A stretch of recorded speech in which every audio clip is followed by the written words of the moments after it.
Friends, ഇന്നത്തെ video എന്ന് പറയുന്നത് ക്ലിയർമിൻ സോപ്പിനെ കുറിച്ചാണ്. ഇത് നല്ലൊരു അടിപൊളി ഫെയർനെസ് സോപ്പാണ്. നമ്മുടെ സ്കിന്നിൽ ഉണ്ടാകുന്ന ഒരുവിധം പ്രശ്നങ്ങളൊക്കെ ഈ സോപ്പ് ഉപയോഗിച്ച് ഞങ്ങൾക്കത് മാറിക്കിട്ടും. കാരണം ഈ സോപ്പ് നന്നായിട്ട് സ്കിൻ ലൈറ്റനിങ് ചെയ്യാനും വൈറ്റനിങ് ചെയ്യാനും നമ്മുടെ സ്കിന്നിലുണ്ടാകുന്ന മെലാനിൻ്റെ അളവ് കൺട്രോൾ ചെയ്യാനും അതിന് പുറമെ UV പ്രൊട്ടക്ഷൻ തരാനൊക്കെ ഹെൽപ്പ് ചെയ്യുന്നുണ്ട്. സ്കിന്നിൽ ചെറിയ ചെറിയ കറുത്ത പാടുകളൊക്കെ ഉണ്ടെന്നുണ്ടെങ്കിൽ അത് മാറ്റാനൊക്കെ ഹെൽപ്പ് ചെയ്യുന്ന നല്ലൊരു സോപ്പാണ്. ഇത് നിങ്ങൾക്ക് ഓൺലൈൻ സൈറ്റുകളിലും അതുപോലെ തന്നെ സാധാരണ മെഡിക്കൽ ഷോപ്പുകളിലൊക്കെ അവൈലബിൾ ആണ്.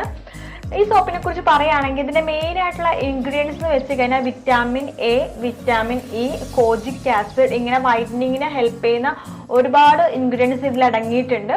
സാധാരണ സോപ്പ് ഉപയോഗിക്കുന്ന പോലെ തന്നെയാണ് ഇതും ഉപയോഗിക്കേണ്ടത്. വേറെ എക്സ്ട്രാ ചൂടുള്ളത്തിൽ കഴുകണമെന്നോ നല്ല തണുത്തുള്ളത്തിൽ കഴുകണമെന്നോ അങ്ങനെയൊന്നുമില്ല. ഞങ്ങൾ നന്നായിട്ട് ബോഡിയിലും മുഖത്തും ഒക്കെ ഇട്ടിട്ട് നന്നായിട്ട് മസാജ് ചെയ്ത് കൊടുക്കണമെന്ന് മാത്രമല്ല, ഒരു 3-4 മിനിറ്റ് മസാജ് ചെയ്ത് കൊടുത്തിട്ട് നോർമൽ വാട്ടറിൽ കഴുകിക്കളയാം. ഞങ്ങൾക്ക് റിസൾട്ട് കിട്ടും എന്നാണ് പറയുന്നത്. ഇതിന് 100 ഗ്രാമിന് 99 രൂപയാണ് എമൗണ്ട് വരുന്നത്. ഈ സോപ്പ് ഞാൻ നോക്കിയപ്പോൾ അത്യാവശ്യം റേറ്റിങ്ങും ഒത്തിരി പേര് നല്ല ഗുഡ് പ്രൊഡക്റ്റ് എന്ന് പറഞ്ഞിട്ടുമുണ്ട്. പക്ഷെ ഞാനിത് പേഴ്സണലി ഞാനിത് യൂസ് ചെയ്തിട്ടില്ല. ഞാനിത് നല്ല പ്രൊട്ടക്ഷൻ തരുന്നത്, UV പ്രൊട്ടക്ഷൻ തരുന്നത്, അതുപോലെ തന്നെ ഞങ്ങളുടെ സ്കിന്നിൻ്റെ മെലാനിൻ്റെ അളവ് കൺട്രോൾ ചെയ്യുന്നത്, സ്കിൻ വൈറ്റനിങ് ചെയ്യാനൊക്കെ ഹെൽപ്പ് ചെയ്യുന്ന പ്രൊഡക്റ്റ് നോക്കിയപ്പോൾ ഒരു സോപ്പിൽ നമ്പർ 10 ഉണ്ടായിരുന്നൊരു സോപ്പാണ് ഈ സോപ്പ്. അപ്പം നിങ്ങൾക്ക് ജസ്റ്റ് ഇൻട്രൊഡ്യൂസ് ചെയ്യാൻ വേണ്ടി മാത്രമാണ് ഈ വീഡിയോ എടുത്തത്. അപ്പോൾ വീഡിയോ ഇഷ്ടപ്പെട്ടെങ്കിൽ ലൈക്ക് ചെയ്യുക, ഷെയർ ചെയ്യുക. മറ്റൊരു വീഡിയോ ആയിട്ട് വീണ്ടും കാണാം ഫ്രണ്ട്സ്. അതുവരെ ബൈ ബൈ.